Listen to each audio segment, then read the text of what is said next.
Hello, everyone, and welcome back to the Procurement and Finance Coffee Break. I'm Claire Green, your finance transformation guru, and I'm here with Richard and Martin. Richard, why don't you introduce yourself and today's guest? Yes, certainly. I'm not a guru today, as this is now the third attempt we've made at having this Procurement and Finance Coffee Break. Procurement guru recording Biff. So, and it's important that we do in self-feedback. More to the point, Martin, many will see you on LinkedIn. You are, a key negotiation skill trainer. You're influencing ethical behaviour across all of that. But why don't you just give us a bit of background as to your journey to get here? Yeah, absolutely. So thanks very much, Richard and Claire, for the introduction. I spent 26 years in procurement and supply chain roles. So I came out of university and started a graduate position with Toyota Motor Manufacturing in the UK, which was fantastic. And I went on to work in the packaging sector, also in the tobacco sector. And I had a great career that I thought thoroughly enjoyable. I learned so much, met so many wonderful people. But I was given an opportunity to rethink, and I took the gift of redundancy, actually. And during that time, because I'd run out of I'd done a number of roles in my last company, and thought, maybe now's the time to do something different. So it was a perfect opportunity. And I thought, what can I do? I love being around people. Okay, I love being able to help them pass on skills if I can. I picked up one or two things over that time when I was in procurement and supply chain. And so I thought about, why don't I become a management trainer? I met a really great world-class management trainer online called Chris Croft, who happens to live down near me in Bournemouth. And he took me through his training program to become a management trainer. And I've not looked back to ever since, Richard and Claire.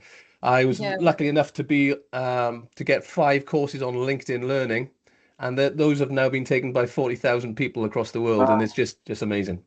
I know Chris. I know him. I think I know him through university, but I've known him a while. I don't know what it is, but there's something about his voice that I find really soothing. A lot of people say that, Claire. A lot of people say. Yeah, he's a real inspiration to me.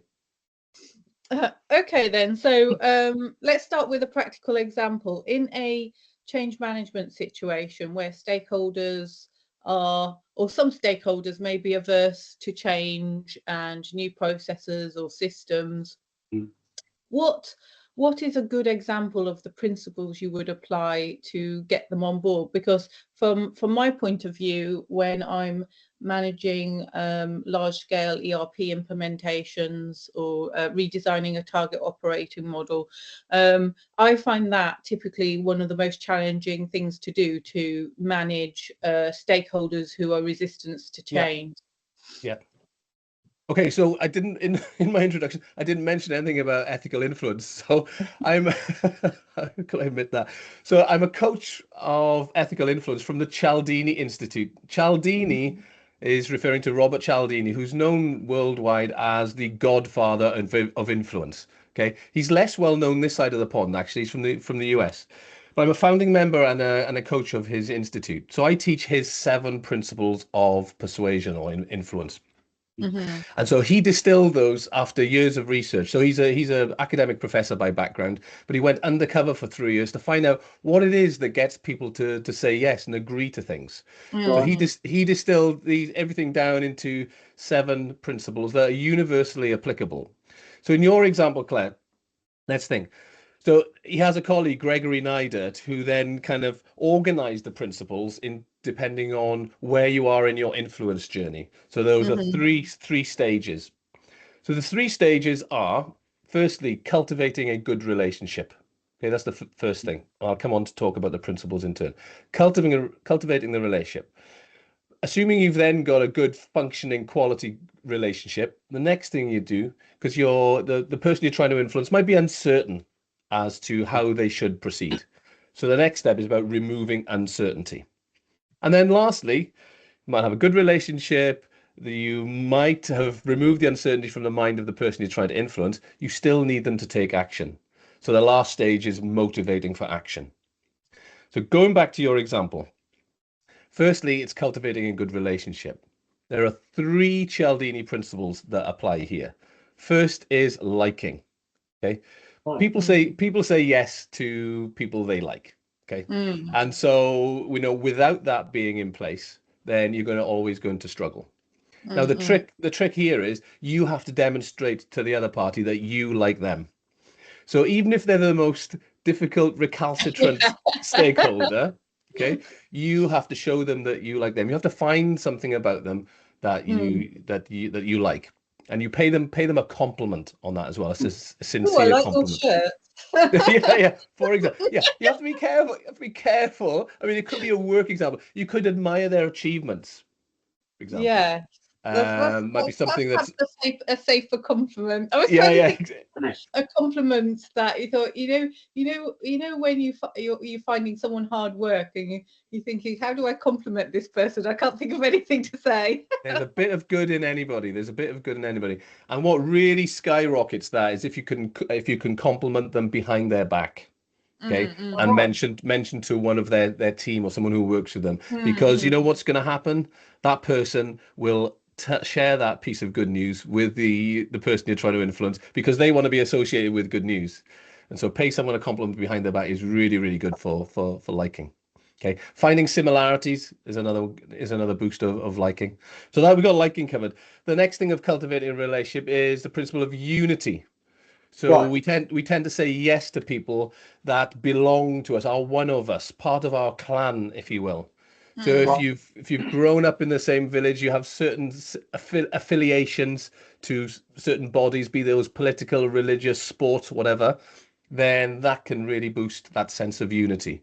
And unity is about blurring the boundaries between us and them. Right. Okay, it's making us behave kind of more in a more cohesive way. Third principle that's relevant at this stage when we're cultivating a good relationship is the principle of reciprocity. We give back to those that have given to us. Now, you don't worry, you don't have to give some tangible trinket or some branded merch or anything like that, because intangible gifts also activate this principle.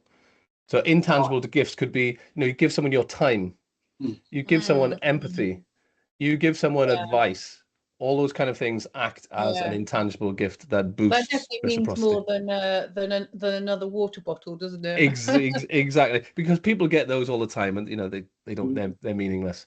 And if you can customize and personalize that gift, then that boosts that principle even further. So in your bringing it back to the example, first thing, Claire, you have to make sure that you've cultivated that good relationship using those 3 principles. Do you know what? It really tries. I mean, we talked about it on an earlier coffee break. I'm doing an MBA, and I'm doing a startup as part of that MBA. And one of my fellow students, she's ex-marketing, B2B sales, and I am clueless about things like CRM and how to use it. And a few months back, she gave me time to recommend a few and just suggest some key things on how to get going, just a little bit of help.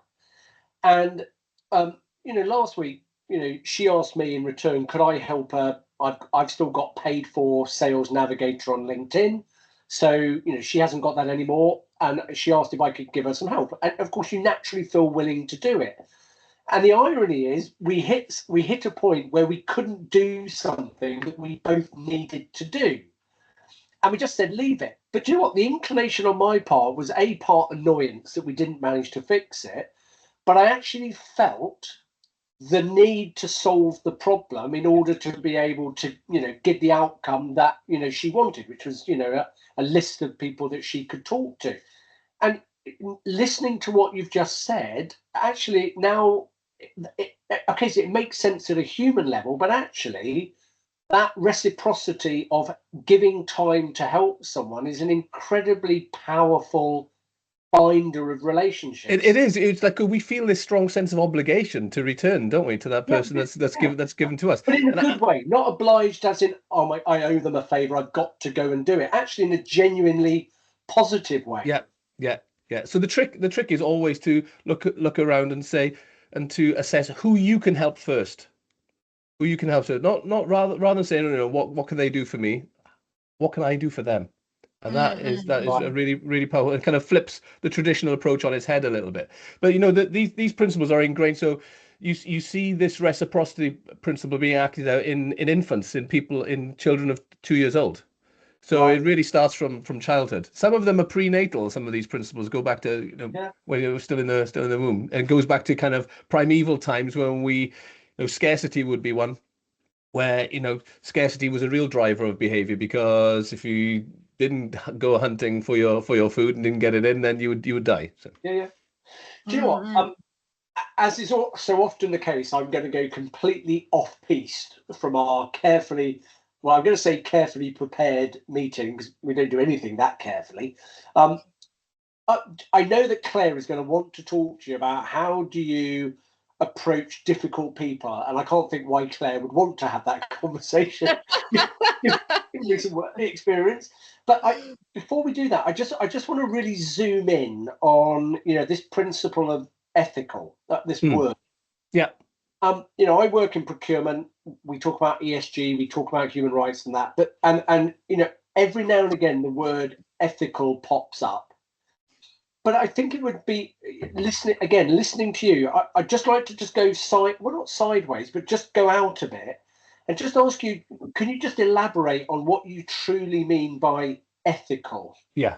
So ethical is a big word. So I'm talking about here in quite a narrow sense. I'm talking about in the sense of applying these principles.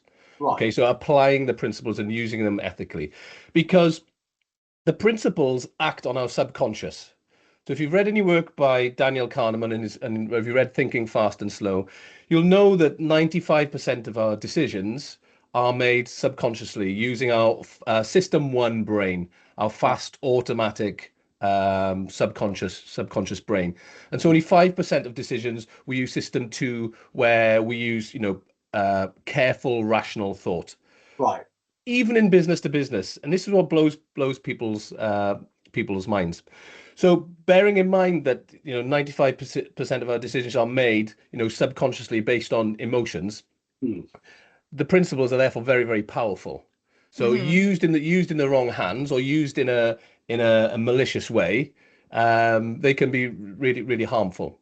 So what the Institute teaches and what I teach is using the principles ethically. So there's a 3-point test to assess whether you're using the principles ethically. First one, is what you're saying true? Okay. Would you say this to a family member? Okay. Right.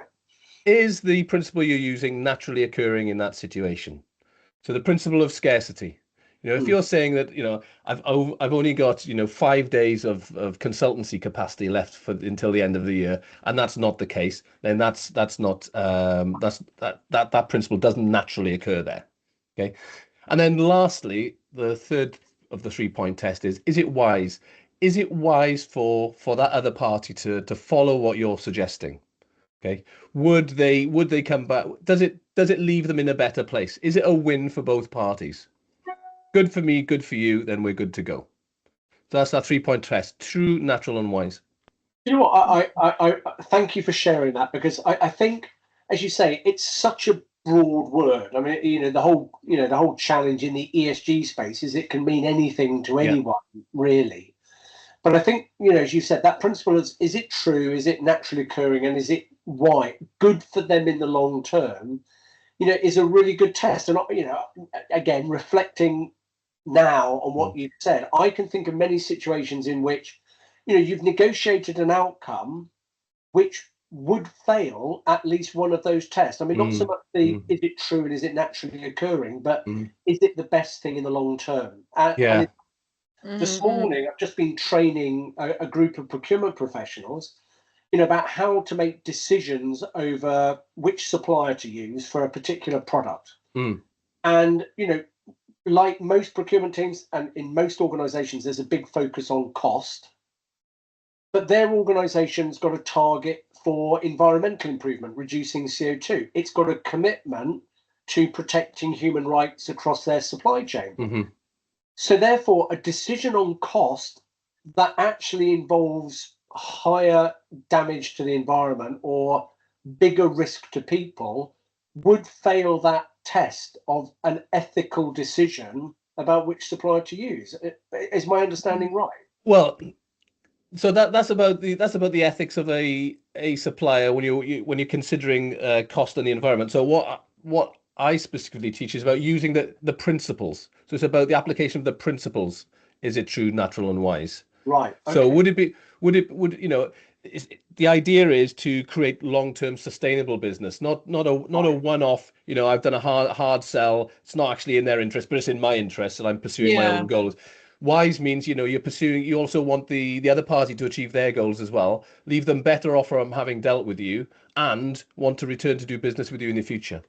Got it. Right. I'm now going to take a big hold of my coffee while Claire asks you about applying these to influencing difficult people.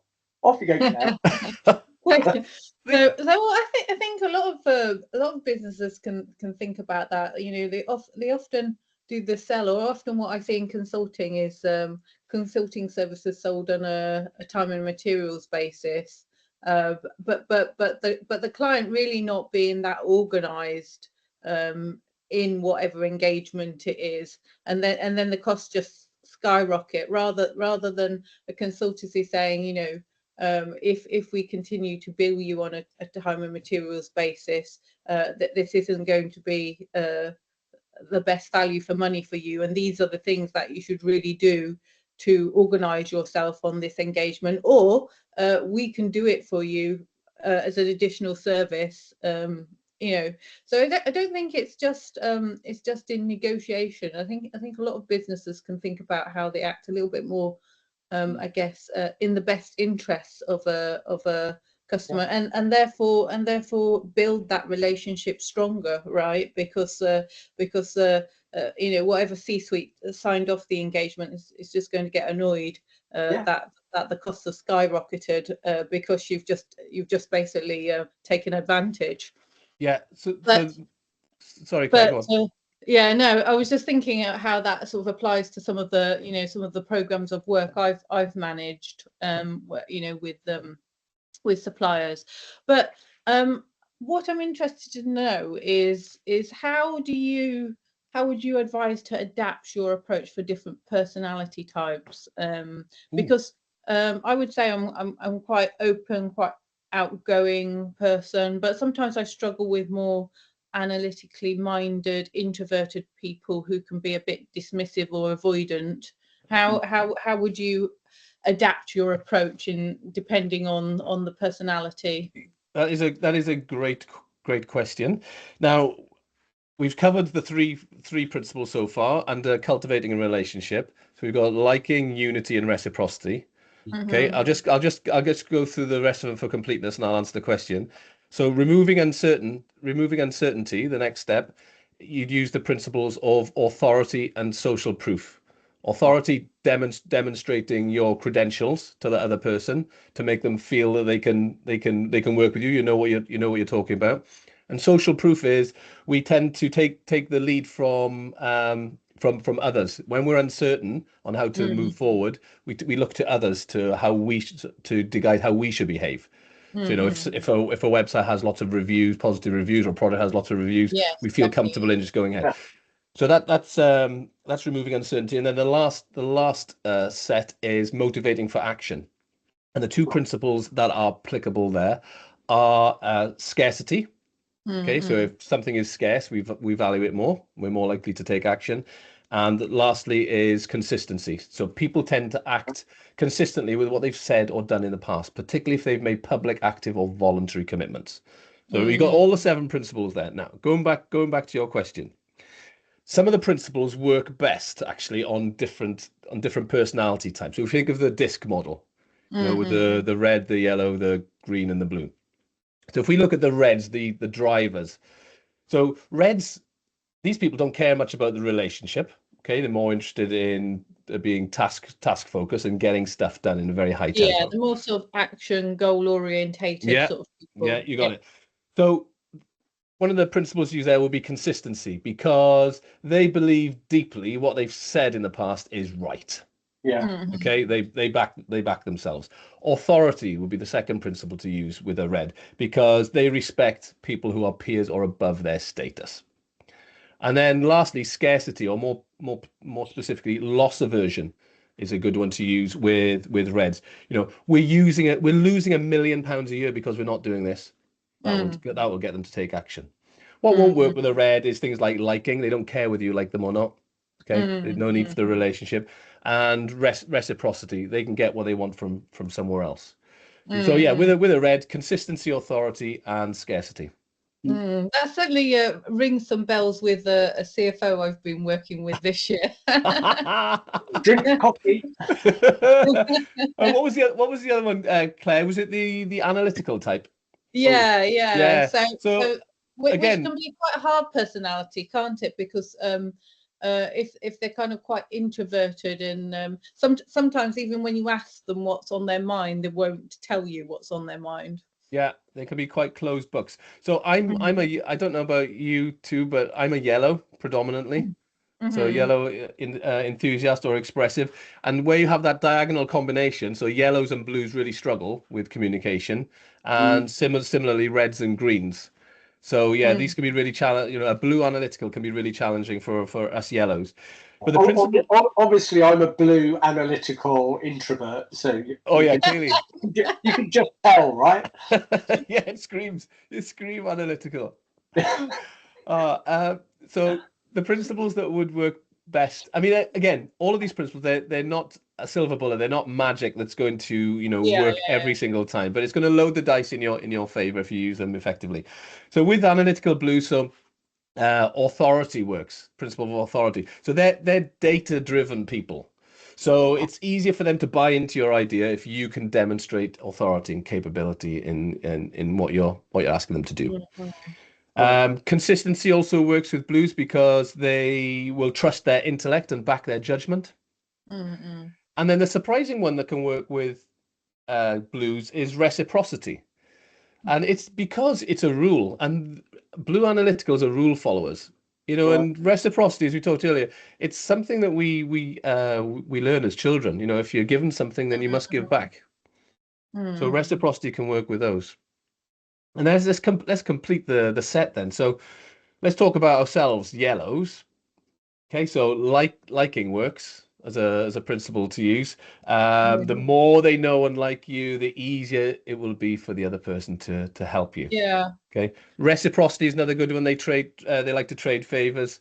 If you do something for them, they're very likely to give you something in return. And then social proof. Yellows tend to pay attention to trends and what others are doing. So knowing what others are thinking and feeling and doing can really work with yellow expressives. And then lastly, the amiable greens. So of course, this is the bottom half of the quadrant, and it's all about relationships. So they want harmony, and they want you to like them. So liking is really important when you're working or trying to persuade with a green amiable. Social proof, they're also interested in what others are thinking, feeling, and doing. And then lastly, authority. These people are quite deferential to people in authority and people who hold certain expertise. Yeah. So that is a very quick whistle-stop tour there. A test like that, I was quite red and I was quite blue, and I had a bit of yellow as well. I was less green. Yeah, but anyway, we're all a bit of a mixture. Yeah, no, we're all combinations. I mean, we might have a dominant style, but typically we're combinations up to three of them. Yeah, I find myself becoming Trump, orange. I'm red yellow. I'm not Trump. The red yellow. This is a dangerous reference. Yeah. And actually, not the topic for today, but I think one of the really interesting things is, doing that color assessment of people that you're working with is such an important foundation stone, not just for, how you work with them, but for understanding and how you build teams. Yes. And it's not at all stereotypical. We have this idea that particular age groups or particular appointments or job roles might have particular colours, but it's just not true. No, there are some, generally, business leaders will be, heavily red typically. CFOs heavily blue. You know, Yeah. It's engineers, engineers kind of typically blue as well, but amazing. Right, let's bring this into an example. Obviously, this is the Procurement and Finance Coffee Break, and the procurement comes first in that title and overall, clearly. Naturally. So look, you've got a vast experience in the world of procurement. I mean, just to bring this to life, I mean, could you just illustrate how you tackled a difficult influencing scenario, in procurement? I mean, there's so many things we try and persuade, but I mean, is there one that brings this to life, perhaps? Yes, yeah. Well, I'm not sure whether you read my book yet. Then, so I co-authored a book which you can see behind me, How to Hear Yes More Often, and I give 3 examples in there of how I've used these principles in procurement throughout my career. So let me give you one which was awful. I won't disclose the company, but I had a role as head of relationship at one point. Nothing to do with marriage counselling. Okay. I was the interface between procurement and the rest of the business. Okay. Oh my God, that's an impossible job. What I wasn't told at interview was the rest of the business absolutely detested procurement. Okay, so it was more than possible. So I spent the first couple of months there and I'm not joking here, I was literally being screamed at, either on the phone or stand-up rows in an office face to face. So, I was at quite a low ebb there at that point. So I was scratching around to think, what can I do to get out of this? And I employed some of the principles. So, for example, with a factory manager that was absolutely screaming at me, I spotted some similarities in our backgrounds. We both worked at a same company in the past in different division. He liked curry. Okay, I liked curry. It's a similarity, something so small and simple, but if you raise it to awareness, it can actually really build bridges quickly by pointing that out. Also, from a reciprocity perspective, I started giving them some relevant market information, some supplier innovation information, and trying to help them achieve their objectives. And so, the combination of liking and reciprocity, eventually, it wasn't overnight, and it wasn't plain sailing, but it totally changed my relationship with several of those stakeholders. Well, look, thank you for sharing. And I mean, that's a horrible work situation to be in. But great. Yeah, thank awful. You. Not at all. Okay. So as we wrap up, then, been a great conversation. But what's a kind of some key takeaways or one piece of advice you would look to give our audience looking to level up their influencing abilities? It's probably be a couple of books that you'd recommend, right, for a start. What? Yeah, some books. So on the people styles, okay, there's a great book it's the second book I recommend, is a book called Surrounded by Idiots by Thomas Erickson.